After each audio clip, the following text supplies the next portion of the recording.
भाई साहब, आज 26 नवंबर के दिन मंगलवार को हमारी दूसरी क्लास इस समय गणधर्व। सातवें गणधर मौर्य पुत्र स्वामी जी अपनी तरह से अपनी शंका लेकर परमात्मा महावीर के चरणों में पधारे। इनका मुख्य कारण और इनकी शंका ये है कि देव है कि नहीं, देव होते हैं कि नहीं, देव क्या मजिशियन है, क्या देव सिर्फ जो है मायावी है, क्या मायावी रचना करते हैं भूदेव कहलाते हैं, या जो भी है।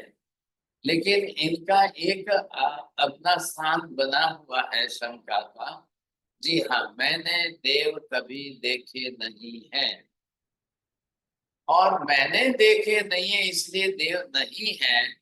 और ये अपनी तरह से सामने जो है ये व्यवस्था दे रहे हैं कि भाई कैसे हम किसको देव माने, क्या बात है।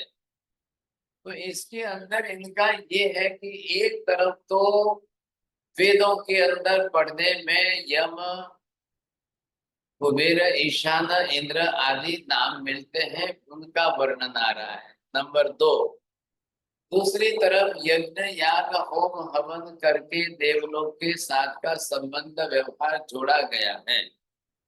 तीसरी बात कि देव ऐसे यज्ञ, याग, होम हवन आदि करने के मंत्र आदि काफी मिलते हैं। चौथी बात ये है कि ये इतने देवी देवता इतने प्रकार के बताए गए हैं। पांचवी बात ये है कि इतना सब कुछ होने के बाद भी देवता आते हैं कि नहीं आते हैं। मनुष्य क्षेत्र में देवों का आगमन होता है या नहीं होता है। मुझे भी इतने वर्षों तो बीत गए तो मेरे देखने में तो नहीं आए, मुझे तो कभी कोई मिले नहीं साहब। इधर इनका विधेयात्मक विधान इतने हैं, और इधर न देखने के कारण निषेधात्मक वृत्ति इनकी ये बन चुकी है। इस द्विधा के कारण इनकी शंका हो चुकी है, बस और कोई कारण। शंका होने का सबसे मुख्य बड़ा कारण ये है। तो इस तरीके से जब इनकी शंका हो गई है, अब ये क्या करें। इधर महावीर के पास आए तो पहले ही महावीर ने पहला वाक्य इनका यही कहा, आइए आइए मौर्य पुत्र जी, आपका स्वागत है। और देवों के बारे में जो संदेह शंका लेकर आप पधारे हैं, क्योंकि आपके जीवन में कभी देखे नहीं, और यहाँ रोज आते हैं, समवसर में सब आते हैं, समवसर में रोज आ रहे हैं। आइए पधारिए, देखो ये देखो समवसर में सामने ये देवता। अब समवसरण के अंदर कौन से देवता है, कितने देवता है, किस किस प्रकार के देवता है, तो सब 12 परसदा है। तो 12 परसदा के अंदर इधर भवनपति है, इधर व्यंतर है, इधर ज्योतिष है, इधर वैमानिक है, इधर देवता है, इधर देवियां, क्योंकि देवों के परसदा ही वहां पर ज्यादा है, मनुष्यों के परसदा ज्यादा नहीं है। ख्याल आया। मनुष्य उस क्षेत्र के जितने नर नारी, राजा रानी, साधु संत, बस बात पूरी होगी। और ये भी कौन है, पर्याय के हिसाब से, भाई राजा नगर के श्रेष्ठ है, और राजा रानी जो जिस प्रकार के हैं उनका एक आधार दे दिया।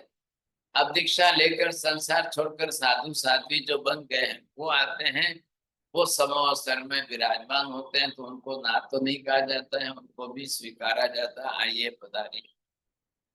और तीसरी तरफ जो देवी देवता वहां पर आते हैं, उपस्थित होते हैं सभा में, समवसरण के अंदर मुख्य रूप से उनका स्थान बता दिया गया है। अब भगवान की तो चौमुखी के रूप में चारों दिशा में विराजमान होते हैं, और चारों ही दिशा में 12 प्रकार की परसदा होती है साहब। अब 12 परसदा के अंदर की रचना आपको यहाँ पर देखनी है। कितने प्रकार के देवता है, कौन कौन से देवता है, ये आपको यहाँ पर देखने को मिलेगा। अब यहाँ आपने ये देखा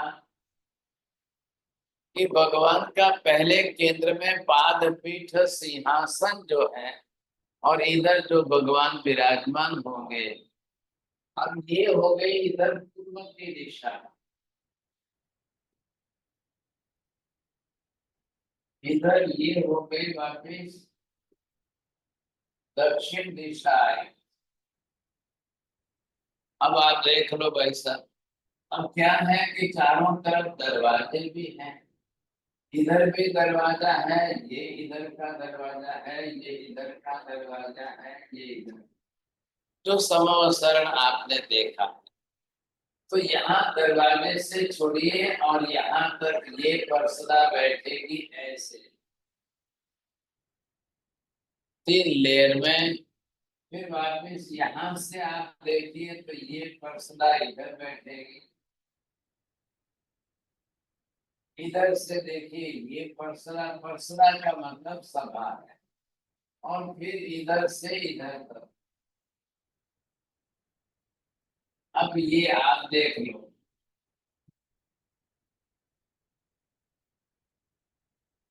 इसको कहते हैं 12 परसदा।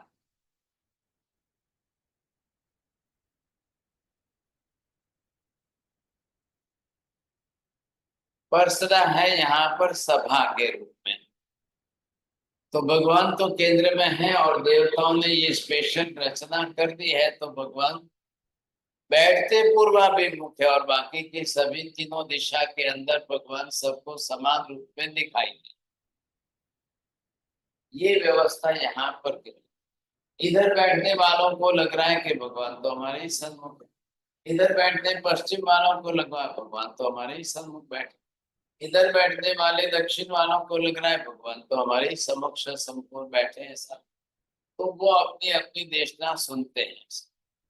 अब इसमें विभाग क्या है, भवनपति कहाँ बैठेंगे, व्यंतर कहाँ बैठेंगे, वैमानिक कहाँ बैठेंगे, उनके देव कहाँ बैठेंगे, उनकी देवियां कहाँ बैठेंगी, क्या व्यवस्था है इनके पास। फिर व्यंतर के देवी देवता कहाँ बैठेंगे, ज्योतिषी के देवी देवता कहाँ बैठेंगे सारे। फिर उनके बाद में ऊपर आ जाएंगे कल्पोपत के देवता कहाँ बैठेंगे। बाकी कल्पातीत के तो आते ही नहीं, उनको तो आने की आवश्यकता ही नहीं है साहब। कल्पातीत देवलोक के देवताओं का विभाग 9 ग्रैवेय और 5 अनुत्तर, 2 ही विभाग है। तो वो तो वहां भी बैठे बैठे अपने स्वाध्याय में ध्यान में कार्य सर्व में मग्न है, बिल्कुल स्थिर। वो तो आने जाने का 10 मिनट का टाइम भी बिगाड़ना नहीं चाहते, उनकी बात तो अलग है। तो कल्पोपन्न के अंदर धीरे पहले पहले देवलोक, दूसरे देवलोक, तीसरे देवलोक, चौथे देवलोक, 5वें देवलोक, छठे देवलोक ऐसे आएंगे, बाद में नहीं आने वाले। अब ज्यादा से ज्यादा 10वें वाले तक, 12वें वाले तक भी जिनको आना है वो 12वें देवलोक वाले आ जाएंगे, ये बात से। तो यहाँ आपने परसदा देखी। अब स्त्री पुरुष, साधु साध्वी, राजा रानी, इनको जितने स्थान में बैठना है, खड़े रहना है, वो अपने रहेंगे। अब बाकी सब जो है किसके लिए है, देवताओं के लिए। तो वहां पर एक एक स्थान, एक एक दिशा, एक एक जो है वो स्थान अपना अपना वो उनका फिक्स कर दिया गया है।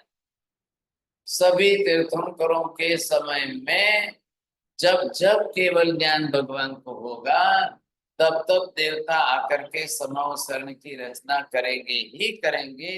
अब वो उनके लिए वहां फिक्स हो गई है, व्यवस्था ही फिक्स है, तो वहां दूसरा प्रश्न उपस्थित नहीं होगा। अब परमानेंट व्यवस्था हो गई ना। अब इधर से भवनपति आए, वो अपने स्थान पर बैठ गए, इधर से वैमानिक आए, वो अपने स्थान पर बैठ गए, इधर से सूर्य चंद्र ग्रह नक्षत्र तारा में से ज्योतिषी मंडल के देवता है, वो अपनी तरफ से स्थान पर बैठ गए। वहां आने वालों को वहां की डिसिप्लिन पालन करना है, अनुशासन सबका अपने साथ। इसलिए कोई एक भी अक्षर कोई इधर इधर का बोलना नहीं, किसी को चू चा भी बात नहीं करनी है। एक अक्षर इधर उधर कुछ भी नहीं करना है, कुछ भी। ये विशेषता है ना। तो यहाँ पर बैठने की विशेषता है। आज आप चलिए जाइए सब छोड़िए जी पार्लियामेंट हाउस के अंदर। अब पार्लियामेंट हाउस के अंदर प्राइम मिनिस्टर कहाँ बैठेंगे, प्रेसिडेंट कहाँ बैठेंगे, फिर उनके जो है अपक्ष के कहाँ बैठेंगे, विपक्ष वाले कहाँ बैठेंगे, किस पार्टी वाले कहाँ बैठेंगे, सबके लिए स्थान मुकर्रर है ना। क्या स्थान अपने आप में मुकर्रर कर दिया है, ताकि एक डिसिप्लिन हमेशा के लिए फॉलो की जाए। कल कोई पहले से आकर यहाँ बैठ जाए तो फिर बाद में उनको उठाना पड़े, कहना पड़े, तो इंसल्ट हो जाती है सब। चलो चलो चलो, अपना अपना स्थान सबका फिक्स कर दिया है। आपको जिसको जब भी आना है तो इसी तरीके से आना है, आपको इसी तरह से आकर के बैठना है, बस बात पूरी होगी। आपको वहां पर डिसिप्लिन तोड़ना नहीं है, अनुशासन नहीं तोड़ना है। अब भगवान समोसर में आके विराजमान हो गए, तो भगवान तो वहां पर समोसर में प्रथम प्रहर के अंदर 3 घंटे देशना देंगे, फिर वापिस भगवान दूसरे 3 घंटे और देशना देंगे। किससे चलाना है। तो यहाँ पर आपने देखा ये नियत व्यवस्था कर दी है, परमानेंट व्यवस्था कर दी है, क्योंकि हमेशा ही देवताओं को समोसर में आना ही आना है। अब समोसर बनाते ही देवता है, बनाने वाले ही वो है। कौन सा विभाग कौन बनाएगा, कौन सा विभाग कौन बनाएगा, कौन किसका, सबकी अपनी अपनी रिस्पॉन्सिबिलिटी फिक्स कर दी बस। तो वो अपने अपने तरीके से आएंगे, सहयोग करेंगे, बनाएंगे। अब उसमें भवनपति कौन आएंगे, व्यंतर के कौन आएंगे, कितने किन व्यंतरों को आना है बनाने के लिए, कार्य करने के लिए, बरोबर आएंगे, बनाएंगे। किसी को कुछ नहीं लग रहा है, वो अपनी व्यवस्था उसमें सामने से स्व इच्छा से आ रहे हैं। ये कोई जिम्मेदारी नहीं है, ये कोई जवाबदारी से काम करना है, आपको मेहनत करनी है, ऐसा वैसा कुछ नहीं। यहाँ एक ही दृष्टिकोण है, मेरी कर्म निद्रा होती है, जिनेश्वर परमात्मा की सेवा भक्ति होती है, और सकल संग समस्त संग के जीवों की भी रक्षा होती। इसलिए देवतागण सामने चलाकर खुद जिम्मेदारी लेकर के कर रहे हैं, इसमें मनुष्यों का हाथ नहीं है। कोई मनुष्य आकर के अपनी तरह से कुछ भी नहीं बना सकते हैं। और ऐसी रचना समूह शरण की मनुष्य करने जाए, मनुष्य बनाने जाए, भाग्यशाली वर्षों बीत जाएंगे, वर्षों लग जाएंगे। ऐसी मनुष्य नहीं कर सकते हैं। तो देवतागण के पास स्पेशलिटी क्या है, मनुष्य के अपेक्षा उनके पास बहुत बड़ी शक्तियां हैं, और वैक्रिय शक्ति भी बहुत बड़ी। वैक्रिय शक्ति है, वैक्रिय लब्धि है, इतने सब साधन सामग्रियां लाना है, फिर सेटिंग करना है, जोड़ना है, बनाना है। ये कोई खाने का खेल नहीं है भाई साहब, हजारों लोग बैठ सके, इतने बड़े समूह सन की रचना करनी है। और कोई देवता यहाँ के मनुष्य जन्म का रॉ मटेरियल लेकर नहीं करते। मनुष्य जन्म के अंदर जो रॉ मटेरियल है वो बहुत लंबे चौड़े है, उसको समय भी ज्यादा लगता है। उसके लिए हमको चुना या सीमेंट लाना पड़ेगा, पत्थर लाना पड़ेगा, ये लाना वो लाना, बनाना। मनुष्य करने बैठे तो भाई साहब कितना लंबा टाइम बीत जाए। इससे मनुष्य के लिए तो संभव ही नहीं है, शक्य ही नहीं है, बिल्कुल नहीं। अब बचे कौन, भाई देवता ही बच रहे, बाकी दो तो तिर्यंच और नरक के हैं। नरक के नारकी जीवों का तो कोई सवाल ही नहीं उपस्थित होता है। वे नरक के अंदर नारकी तरीके से रहते हैं, अपना शरीर उनका अपने पास बनाया हुआ है, और इस तरफ से वो रहेंगे, कोई फर्क नहीं पड़ता है। लेकिन यहाँ जो व्यवस्था की गई है, अब यहाँ महावीर तो मौर्य पुत्र को सामने दिखा रहे हैं, आ जाओ भाई आ जाओ, देख लो। तो महावीर कह रहे हैं ऐसे ऐसे ऐसे देवता जो है ये बनाते हैं। ख्याल है? तो इस वर्णन के अंदर और उनको शाम को ये मिल रहा है कौन सा विभाग कौन से देवता बनाएंगे समवसरण का, किसकी जिम्मेदारी कितनी है, ये सब बातें हम शास्त्र की समझेंगे तब आपकी आंख खुल जाएगी। बिल्कुल बहुत बड़ी आंख खुल जाएगी। अब ये क्या हो गया, अब भगवान केवल ज्ञान के बाद प्रतिदिन जो है देशना देने वाले, अब केवल ज्ञान हो गया भगवान को प्रतिदिन देशना। अब वर्षों तक देख लो, आज सिमंदर स्वामी है, उनका 84 लाख पूर्व का आयुष्य है, 82 लाख पूर्व संसार में बीत गए, 1 लाख पूर्व बचा तब उन्होंने दीक्षा ली। अब दीक्षा ली इन्होंने, साधु संत बन गए, लेकिन अभी पहले वो अपना अपना छद्मस्त अवस्था का स्वरूप है, उसका कर्म है, वो क्षय को सम करना है, वो अपनी साधना करेंगे, फिर उनके चारों घाती कर्मों का क्षय हो जाएगा, तब यहाँ भगवान को केवल ज्ञान केवल दर्शन प्राप्त हो जाएगा, तब आकर के देवता अनिवार्य रूप से समूह शरण आदि की रचना करेंगे। इसी धरती पर होती है, हमारी धरती है, ख्याल है? अब उनके लिए उनकी व्यवस्था किस प्रकार से है सब ये देखना है, तो बरोबर देखते हैं, बहुत ही सही ढंग से है। अब ये अपनी तरह से व्यवस्था कर ली, देवता गण आते जाते रहते हैं, तो अब यहाँ तो भगवान कह रहे हैं कि मौर्य पुत्र आप देख लो भाई साहब, इन देवताओं से मिल लीजिए, कौन है देवता, कहाँ से आते हैं, क्यों आते हैं, कितने आते हैं, किस किस प्रकार के देवता आते हैं, किन किन कारणों से आते हैं, ये सारी बातें यहाँ वर्णन की गई है, बिल्कुल की गई।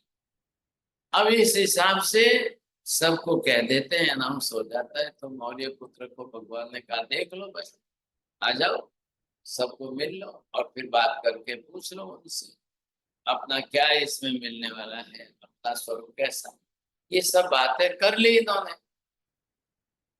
अब रही बात किसकी, अब समझना कैसे, प्रश्न क्या उपस्थित होता है, क्या देवता समवसन बनाते हैं तब मनुष्यों की हेल्प लेते हैं या नहीं, क्या देवता समवसन बनाते हैं तो उनको कोई रॉ मटेरियल वगैरह चाहिए तो यहाँ कहाँ मिलेगा, सोच लो। अब कोई समवसन बनाने के लिए वर्षों तक का काल तो है ही नहीं, लंबा वर्षों तक का काल नहीं है भाई। जो भी आए हैं, जो लोग सुनेंगे समझेंगे सीखेंगे पढ़ेंगे, बाद में वो चले जाएंगे।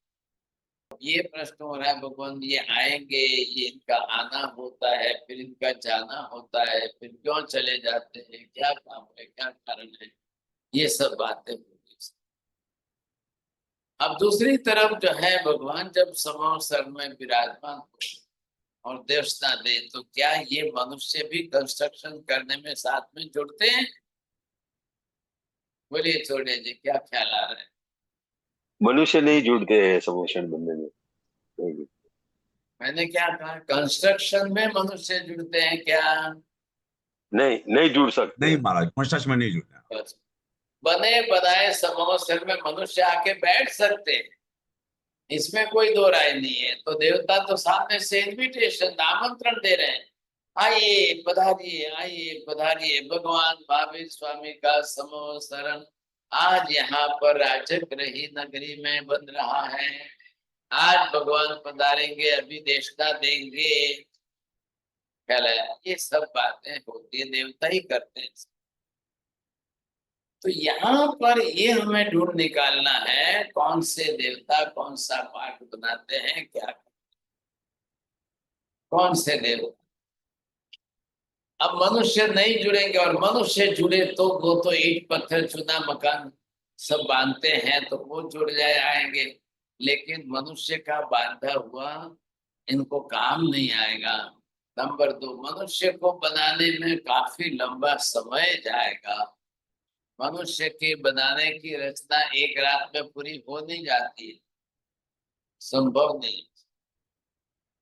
फिर मनुष्य के बनाने की अपनी मर्यादा है, उसके पास इतने बड़े भारी रॉ मटेरियल भी नहीं है, क्या करेगा? नहीं है, साधन ही नहीं है, क्या करें? और वो इतने लंबे टाइम तक बताने का, कंस्ट्रक्शन का काम ले तो भगवान देशना कैसे देंगे? देशना कैसे देंगे? और ये भी अनिवार्यता आ गई कि तीर्थंकरों को तो देशना समवसरण में ही देनी है। तीर्थंकर भगवंतों को देशना बिना समवसरण के कभी देनी हो दे सकते हैं, वेरी रेयर, वेरी रेयर। ना नहीं करते, निषेध नहीं कर सकते हैं। अब कालिक भवितव्यता कैसे क्या है, शायद क्षेत्रीय भवितव्यता कहाँ की कैसी है, वो हम कुछ नहीं बोल सकते हैं ना। चले तो वो तो होना ही है। ऐसी स्थिति में यहाँ ये समवसरण की रचना, कितना बड़ा अनुशासन है, कितनी बड़ी डिसिप्लिन है वहां पर। अपने आप जो है, जो भी वहां पर आएंगे ना, वो अपनी तरह से बरोबर किस तरह से रहेंगे। अब यहाँ पर आपने ये देखा है ना, सुना दे नीचे, मत ले जा। देखा। यहाँ पर आपको ये ख्याल आ जाएगा, अब देवतागण जैसे आएंगे तो ये व्यवस्था किसकी है, ये जिम्मेदारी किसकी है, कौन किसको ऑर्डर करेगा? अब मनुष्य बनाने जाए, भाई साहब ईंट लाए, पत्थर लाए, चूना लाए, बनावे, कंस्ट्रक्शन करे, कितने दिन लगेंगे। और यहाँ तो रोज समवसरण बनना है, और भगवान ने विहार किया तो यहाँ से कल आगे चलना है, वहां से कल और दूसरे स्थान चलना है, कल यहाँ से तीसरे स्थान चलना है। और ये समवसरण भगवान का जो है, देवताओं के द्वारा फोल्डिंग सिस्टम का है। और जैसे आगे गए वहां सेटिंग कर दिया, जैसे आगे गए वहां सेटिंग कर दिया। अब मनुष्यों का काम नहीं है, मनुष्य नहीं कर सकते हैं। जबकि देवता इतने बड़े वैक्रिय शक्ति वाले हैं, और वो जब कर रहे हैं, उनके बीच में मनुष्य का कैसे तालमेल बैठेगा? संभव ही नहीं है। मनुष्य के रॉ मटेरियल अलग है, और देवताओं के पास वैक्रिय शक्ति के रॉ मटेरियल अलग है। अब ये बात तो निश्चित है, कहीं पर भी देवताओं ने भगवान के जहां जहां समवसरण बने, एक भी समवसरण अवशेष के रूप में छोड़ नहीं दिया। एक भी देवता के छोड़ के नहीं चले गए। अब देवताओं को ये कहा जाए कि देखो, अब तो भगवान का अंतिम चौमासा तो हस्ती पर राजा की वंशशाला में, अब ये तो अंतिम है, यहाँ तो समवसरण नहीं बनेगा। अब उनके हिसाब से उनके मकान कितने छोटे होंगे, सोचिए आप। गृहस्थ के रहने के पौषधशाला के स्थान है ना, वो अपने आप में अपने तरीके से रहेंगे, उनको कहाँ चिंता है। तो वो वहां पर आज दिन तक भी पूरे हिंदुस्तान की धरती पर, या पूरे महाविद्य में, या पूरे ऐरावत में, कहीं पर भी बने बनाए समवसरण इतने वर्षों के आपको पड़े हुए मिल जाए, संभव नहीं। आर्कियोलॉजिकल सर्वे भी कोई बता नहीं रहा है कि इतने वर्षों का ये समवसरण यहाँ पड़ा है।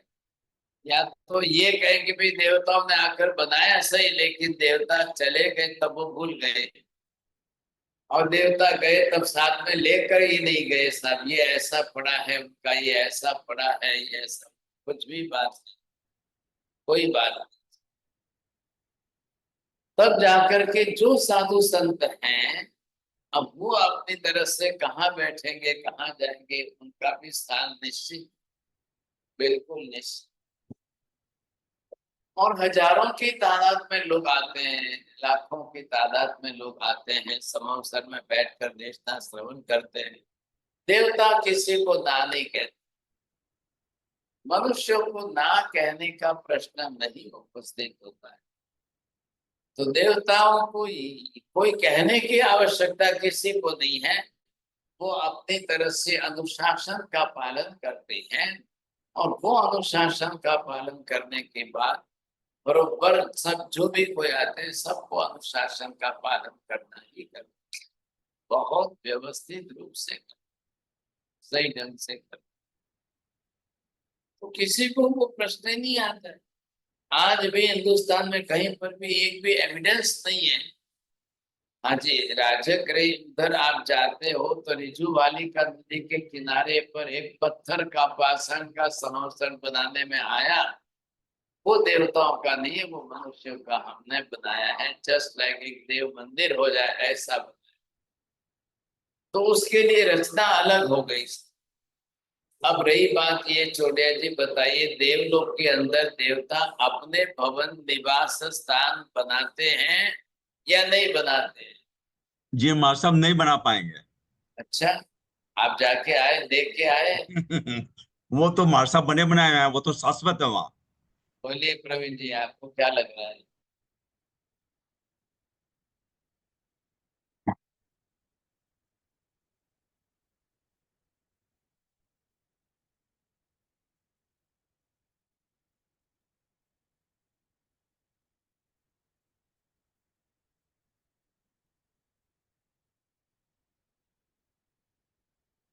अब यहाँ आपको देखना है कि वहां क्या ईंट चुने पत्थर सीमेंट के हमारे जैसे मकान है?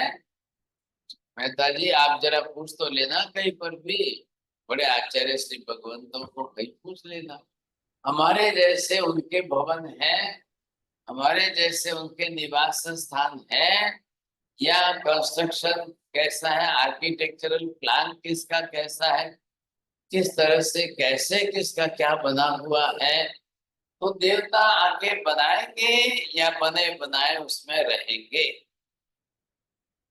आगे बात ध्यान में, आप मनुष्यों में देखेंगे तो कंस्ट्रक्शन रोज चल रहा है, आपके वहां भी चल रहा है कि नहीं कलकत्ता में?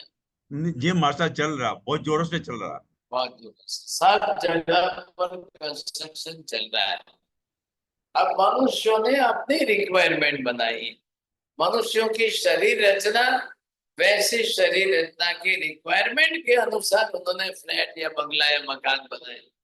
मनुष्य का आहार भी है तो किचन बनाया, मनुष्य का निहार की व्यवस्था है तो वॉशरूम वगैरह बना लिए, अब निद्रा है तो बेडरूम बना लिए, सब आखिर कहीं ना कहीं सोना बैठना तो पड़ेगा कि नहीं?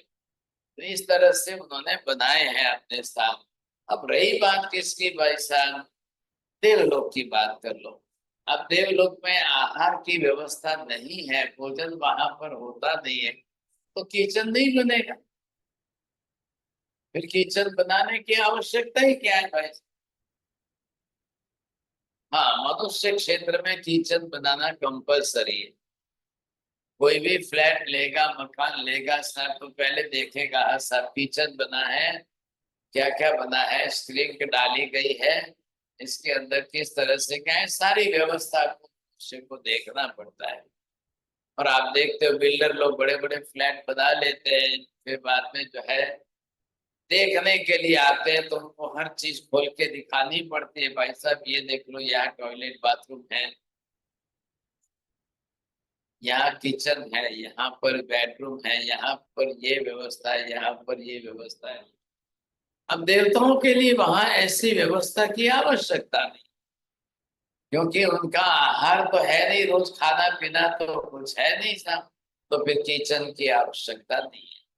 नंबर दो, अब खाना पीना कुछ नहीं है तो वॉशरूम जाना है, यूरिन टेस्ट वगैरह करना है, तो उसकी कोई व्यवस्था नहीं है वहां, आवश्यकता ही नहीं है उनको, तो क्यों बनाएंगे भाई, क्या जरूर क्या है, बिना आवश्यकता के बनाया नहीं जाता। अब इसी तरह से वहां देवलोक के देवताओं में उनके भवनों की रचना कैसी है? अब उनके आर्किटेक्चर कोई होते हैं कि नहीं, इंजीनियर कोई होते हैं कि नहीं, उनके डिजाइनर कौन होते हैं, फिर कॉन्ट्रैक्टर होते हैं कि नहीं, कंस्ट्रक्शन के लिए वहां पर रेती सीमेंट चुना पत्थर वगैरह क्या अवेलेबल क्या है, बना सकते हैं कि नहीं बनाने। तो वहां कोई देवता लोग बनाने वाले वो कंस्ट्रक्शन वाले कहलाएंगे अलग से। उनके वहां पर कंस्ट्रक्शन करने वाले कॉन्ट्रैक्टर वाले या प्लानिंग करने वाले आर्किटेक्चर है, डिजाइनर है या इंटीरियर है, तो कोई व्यवस्था है कि नहीं है वहां पर? बोले बिल्कुल नहीं है, कोई आवश्यकता ही नहीं। अब वहां पर उनके वहां पर फ्रिज रखते हैं कि नहीं, मनीषा बहन जी बोले? नहीं गुरुजी, उनको कुछ खाना ही नहीं है तो फ्रिज का क्या करेंगे वो। ये भी अनुभवी है छोड़िया जी, आपके पहले जाके आए हैं, देख लो। अब कारण क्या है कि उनको वहां कुछ खाना पीने का व्यवहार ही नहीं है। हमारे जैसे औदारिक शरीर वाले को तो खाना पीना पड़ता है, पानी भी पीना है, पेशाब भी करना है, तो हमारी तो व्यवस्था इसी प्रकार से होती है सब। उनकी व्यवस्था में ये आवश्यकता नहीं। तो मनुष्य जाकर वहां कैसे जाए? इधर देखिए आप, मनुष्य रहता है डाइद्वीप के क्षेत्र में। अब यहाँ से मनुष्य वहां जाएंगे कैसे? यहाँ से रॉ मटेरियल इतना जाएगा कैसे? इतना सीमेंट भेजना कैसे? इतना पाइपलाइन भेजने कैसे? फिर इतने जो है ब्लॉक्स भेजने कैसे? अब वहां पर कैसे बनाएंगे, क्या करेंगे? पैसा मनुष्य का काम नहीं है। इधर ऊपर भी जाना है, नीचे भी जाना है ना। भगवतपति व्यंतर यहाँ पर है, ये यहाँ पर जो है भगवतपति व्यंतर आदि है, इनके निवास स्थान है, तो वहां पर जाना तो पड़ेगा। अब यहाँ से क्या रॉ मटेरियल भेजेंगे? सीमेंट भेजेंगे, बजरी है, बालू भेजना है, रेती आपको, फिर आपको स्टील भेजना है, फिर पानी भेजना है, फिर कारपेंटर भेजना है, फिर लकड़ा भेजना है। भाई एक कंस्ट्रक्शन बड़ा काम है तो उसके लिए सब चाहिए, बहुत चाहिए, सब कुछ चाहिए। अब वहां ये प्रश्न नहीं उपस्थित होता है। वहां कोई प्लम्बर की आवश्यकता ही नहीं है। जब वॉशरूम बनते ही नहीं है तो प्लम्बर की जरूरी नहीं है। क्यों आएगा प्लम्बर? क्या करना है, काम क्या है? आपको वॉशरूम की आवश्यकता ही नहीं है वहां पर। ना तो कपड़े धोने हैं, ना कोई स्नान करने की हमको आवश्यकता लगती है। देख लेना आप, छोटे जी जाओ तब वहां से जो है सब वीडियो ला करके सबको दिखा देना। आप दूसरा क्या है भाई, आप कहाँ जाने वाले हो? तो ये वहां की व्यवस्था देखिए, तब कौन बनाएगा बताइए? क्या मनुष्य क्षेत्र में जो भवन मकान बनते हैं वो देवता आके बनाते हैं, या देव गद्दी के अंदर, देवलोक के अंदर जो उनके भवन मकान बनते हैं वो क्या मनुष्य जाके बनाएंगे? जी नहीं, दोनों तरफ सच्चाई नहीं है, दोनों तरफ की बात नहीं कह सकते, निष्ठा के साथ नहीं कह सकते। ऐसी स्थिति में भवन भी बनती है ना। अब वो वहां पर बने हैं। अब यहाँ से देखिए, ये चौड़िया जी यहाँ से देवलोक में जाएंगे। अब जाएंगे, जाते ही वो पहले मकान बनाएंगे अपना, या बने बनाए वहां के भवन में रहेंगे? अब जाते ही बनाने की कोशिश करें तो कहाँ बैठेगी बात? संभव नहीं है ना। आत्मा को जाना है, आत्मा के साथ अपना पुण्य पाप साथ में ही जाता है। आत्मा वहां पहुंच जाएगी, जाएगी तब वो वहां पर रेडी मकान है, उसी में जाना है, बिल्कुल रेडी है।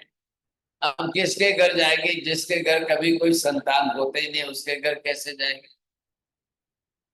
अब मनुष्य क्षेत्र में क्या है कि मनुष्यों को कंपलसरी पुत्र पत्नी परिवार है, आजीविका है, व्यापार है, व्यवसाय है, और व्यापार व्यवसाय करने के लिए भी जाना ही पड़ेगा, चलाएगा नहीं। फिर परिवार है, और उस जमाने के जॉइंट फैमिली जो बड़े बड़े परिवार थे, क्या है, बड़े बड़े परिवार के अंदर एक साथ में 100 लोगों की रसोई बनती हो तो एक्चुअली कितनी बड़ी बात होगी। उस घरों में भी, उस समय में भी शादियां तो होती ही थी, लड़कियां जाती थी, बहू बनती थी, बड़े घरानों के अंदर उनको जाकर रहना है, वो रसोई बनाती थी, कुशलता से बनाती थी। अपना किचन रखा है, अपना स्टोर रूम रखा है, स्टोर रूम में से इसमें से ये लिया, इसमें से ये लिया, अब वो अपनी तरह से उसकी रचना बनाने की प्रक्रिया करेगी, तब चलेगा। अब देवलोक में अगर ये भाई साहब यहाँ से कोई जावे वहां और जा करके पहले बाहर रुके, रुको रुको रुको, पहले मुझे मेरा मकान तो बनाने दो भाई साहब, मैं कहाँ आया हूँ, मुझे कहाँ जगह दे रहे हो, कहाँ बनानी है, बोलिए भाई साहब। ऐसी कोई वहां की व्यवस्था नहीं, कोई वहां की ऐसी व्यवस्था नहीं है कि कोई आ जाए, किसी की चिंता नहीं है, किसी का प्रश्न नहीं आ रहा है। तो ये वहां पर जो भी रहेंगे, जो भी आएंगे, मकान बनाएंगे ना, उनकी बात करिए आप। तो फिर वहां कौन पढ़ाई करेगा इंजीनियरिंग की, वहां कौन इंजीनियर बनेगा, कौन कॉन्ट्रैक्टर बनेगा, कौन वहां पर जो है बिल्डर बनेगा, कौन डेवलपर बनेगा। ओहो, मनुष्य के यहाँ तो बहुत बड़ी व्यवस्था है। हजारों लोग तो बिल्डर लाइन में है, हजारों लोग कंस्ट्रक्शन लाइन में, हजारों लोग इंजीनियर लाइन में। सबको मालूम है कि भाई साहब इसके ऊपर ये पत्थर कैसे चिपकाना है, इसके ऊपर ये पत्थर कैसे रखना है। अब उनके पत्थर गिर जाए तो कॉन्ट्रैक्टर कौन है भाई, उसको बुलाओ। अब उसके पास से जो है माप वगैरह लेते, बताइए आपने कारपेट एरिया कितना है, छोड़ा कितना है, रखा कितना है। अब ये सारी बातें जब करने जाओगे तो बख्शाली तालमेल बैठेगा ही नहीं, बिल्कुल नहीं बैठे। ऐसी स्थिति में वहां का भी तो वर्णन करो। अरे भाई, देवलोक से उतर करके एक आत्मा हमारे आई, मनुष्य क्षेत्र में माता के गर्भ में आई। अब उस परिवार को रचना व्यवस्था क्या करनी है, बच्चों के छोटे छोटे कपड़े लाना है, रखना है, संभालना है, धोकर रखना है, बाबा गाड़ी लाना है, उसमें बैठा के घुमाना है, करना है, सब आ गया, सब आ गया, बहुत बड़ा संसार है। लेकिन अब देवलोक में वो क्यों मकान बनाएंगे, क्यों भवन बनाएंगे, उनके तो कोई बेटे बेटी तो होते नहीं है। वहां उनके पास कोई बेटे बेटी संतान उत्पत्ति नहीं है। देविया देवता के साथ देवियां संबंध, शरीर संबंध करके संतान की उत्पत्ति कर ले, ये व्यवस्था वहां नहीं है। बस बात इतनी। और मनुष्य भी वहां जाकर कुछ नहीं करता। तो अब मनुष्य के लिए सबसे बड़ी बात क्या है भाई, परिवार है। मेरे 4 संतान है, मेरे 5 संतान है, मेरे 4 बेटियां हैं और 2 बेटे हैं, मेरे 3 बेटियां और 2 बेटे हैं, मेरे घर में 3 बहुएं आएगी, 4 बहुएं आएगी। अब ये आपको करना है तो किसी के घर की कन्याओं को बुलाकर बहू बनाओगे तभी तो होगी शादी, नहीं तो कहां से। अब वो किसी के घर की बेटी कन्या आपके घर में वो आकर के अपनी तरफ से बहू बन गई। अब बहू बनी है तो वो अपने बेटे की माँ बनेगी। अब वो बच्चों को डिलीवरी करेगी, जन्म देगी, सब तब माँ कहलाएगी, तब दुनिया में 2 माँ बाप कहलाएंगे। अब उनको अपना घर बनाना पड़ता है मनुष्यों में, मनुष्यों की व्यवस्था में। अब सबको अपना अपना घर बनाना है। अब क्या करेंगे, एक पिताजी एक माताजी एक फ्लैट में है, अब उनके 2-4 बेटे हो गए तो भाई चारों जन जाओ, अपना अपना घर बनाओ, अपने अपनी तरह से बसाओ, अपनी दुनिया बसा के रहो। यहाँ की व्यवस्था ये है। वहां क्यों करेंगे, वहां क्यों बनाएंगे देवता। वो अपना आयुष्य कर्म लेकर आए हैं, अपने बाकी के सब कर्म उनके साथ में है। उनको लग रहा है मुझे कुछ भी बनाने की आवश्यकता ही नहीं है, जब इतना है, सब कुछ है, परिवार तो है नहीं, पत्नी तो कोई है नहीं, ख्याल है तो फिर बेडरूम क्यों बनाओ, कोई आवश्यकता नहीं है, चलो। वो अपनी तरह से ये सोचते हैं, समझे कि नहीं। अब उनको किचन नहीं बनाना है, टॉयलेट बाथरूम नहीं बनाना है, इस तरह से उनकी व्यवस्था वहां के हिसाब से है। अब वहां के हिसाब से जो व्यवस्था उन्होंने बनाई है, बैठाई है, वो अपने तरीके से रहेंगे, चलेगा उनका। हमारे यहाँ मनुष्यों में क्या है, शादी भी किस पर्पज से होती है, संतान के लिए होती है शादी। उद्देश्य ये है शादी करने का कि भाई आपके 2 जने मिलेंगे तब जाकर आपका वंश बढ़ेगा। आपके संतान जो है वो आपके भविष्य के संतान रहेंगे। अब उनके लिए आपको इतना परिवार बढ़ गया है तो भाई सब अपना घर बसा लो। चलो भाई अपना एक नया घर ले लो, नया घर बना लो, जाके रेडीमेड बना लो या रेल ले लो। वहां पर क्या है, अब उनके तो परिवार ही नहीं होते।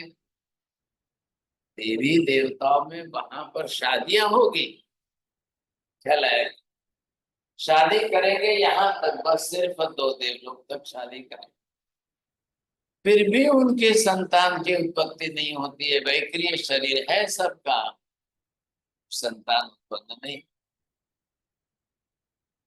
सिर्फ औदारिक शरीरधारी लोगों को ही संतान की उत्पत्ति संभव है, इसके सिवाय अन्य किसी को संतान की उत्पत्ति संभव नहीं है, बिल्कुल नहीं। अब ये वहां की व्यवस्था है देवलोक की।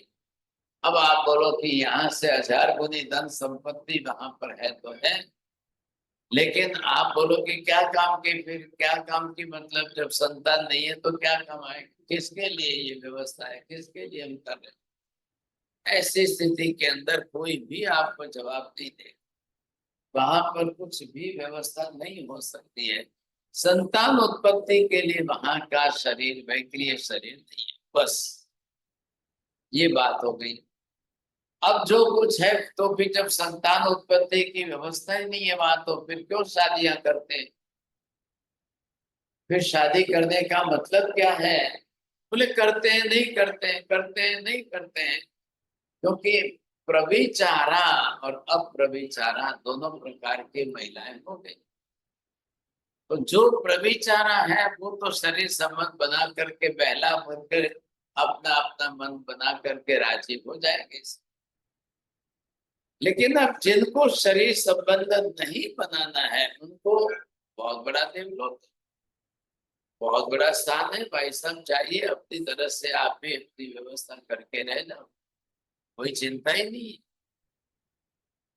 तो यहाँ पर सबके लिए ये व्यवस्था है, तो ये सबको करनी ही पड़ती है भाई साहब, इसमें कोई दो राय नहीं चलती। तो वे देवता और मनुष्य के भवनों का कितना बड़ा अंतर है, कितना। मनुष्य में तो आपको छोटे जी गाड़ी कार वगैरह अनिवार्य लगती है, ये बात हो गई ना। जाना आना, परिवार है, पत्नी है, पुत्र है, ले जाना है, लाना है, ये है। तो यहाँ तो आपके लिए, तो वहां तो कोई कार की व्यवस्था तो है ही नहीं, देवलोक में तो कोई गाड़ी नहीं चले।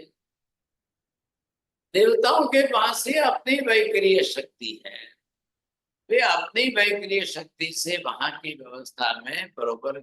अब वो तो 1 मिनट में तो कहां से कहां चले जाए वैक्रिय शक्ति लेकर, उनको कोई चिंता नहीं, किसी भी बाबत में चिंता नहीं है, ये बात। हाँ जी बोलिए, समय हो रहा है। बड़ी विचित्र दुनिया लगती है महाराज साहब ये। क्यों, क्या हाँ, हो गया। ना ना खाना पीना, ना कुछ, सब। इससे क्या हो गया, इससे न खाने पीना नहीं हो तो विचित्र हो गए। नहीं महाराज साहब, मतलब ना तो वो वैक्रिय शरीर जो है वो इमेजिन नहीं हो पाता। ठीक है, आप मत जाना, फिर आपके मित्र को जाने देना, आप मत जाना। हाँ, मैं इसको बोलूंगा टेलीफोन करके बताएगा जरा।